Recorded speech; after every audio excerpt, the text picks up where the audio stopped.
Welcome to Woggle Guides. In this guide we'll look at how to add a Google Calendar view for another person. And don't forget, you can click on any section below to go straight to the area of this guide that interests you.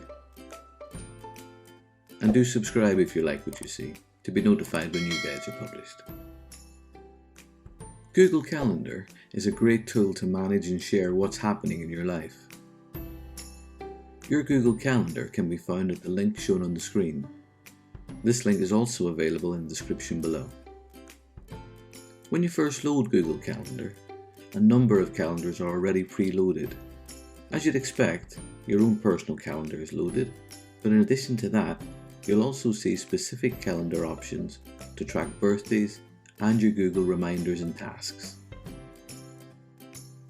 Because I'm located in the UK, a calendar showing the national holidays for the United Kingdom is also shown, but you should see your local holidays. Let's now look at how to view another person's Google Calendar. In this case, I'll be making the request to someone who has a Google account already.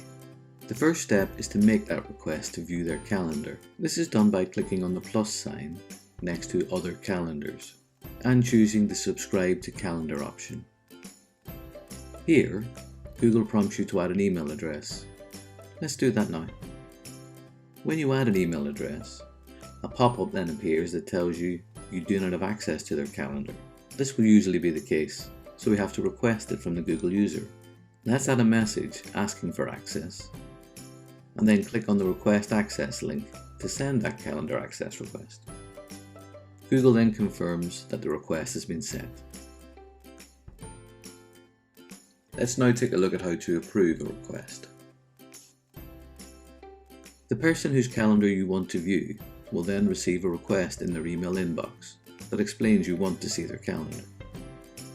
To accept the request, they must then click on the Accept Request link that opens the Google Calendar for them. That user can then choose what level of access to provide for you. This can range from full add and edit rights within a calendar to only being able to view availability and not specific event details.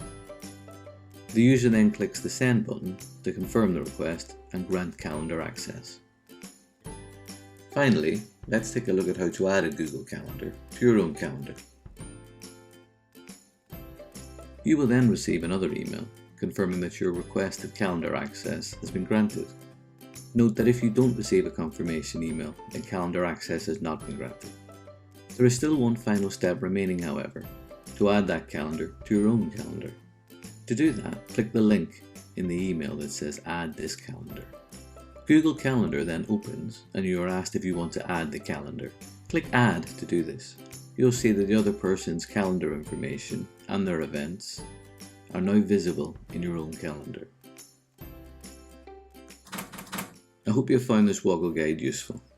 If you have, please like or subscribe so that other users can find it too. Thanks for watching, and do look after yourself until next time.